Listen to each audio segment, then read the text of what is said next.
Hi friends, இன்றைக்கி பகா எண்கள் பார்க்கலாம். பாருங்கள், பகா எண்கள்னால் ஒன்னாலும் தன்னாலும் வகுபடும் எண் பகா எண். சரிங்களா? இப்போ உதாரணத்துக்கு வாய்ப்பாடு சொல்லணும் அப்படின்னா எந்த நம்பர் எடுத்துக்கிறோமோ அந்த வாய்ப்பாட்லேயும் ஒன்றாவது வாய்ப்பாட்டில் தான் வரணும். சரிங்களா? இப்போ 2 பாருங்கள், ஒன்றாவது வாய்ப்பாட்டில், ரெண்டாவது வாய்ப்பாட்லேயும். 3ங்கிறது 1 3. 4 பாருங்கள், 1 2 4 எக்ஸ்ட்ரா ரெண்டாவது வாய்ப்பாட்டில் வருதா? அப்படின்னா அது வராது. இப்போ 5வது வாய்ப்பாடு எடுத்துக்கலாம்.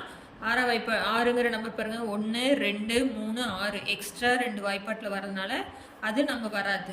இப்போ 7 1 7 8 பாருங்கள், 1 2 4 8னால அது வராது. அப்புறம் 9 வராது, 10 வராது. ஓகேங்களா? இப்போ ஏன் நம்ம 1 எடுத்துக்கலாம்? 1 வந்து பகு எண்ணும் இல்லை, பகா எண்ணும் இல்லை.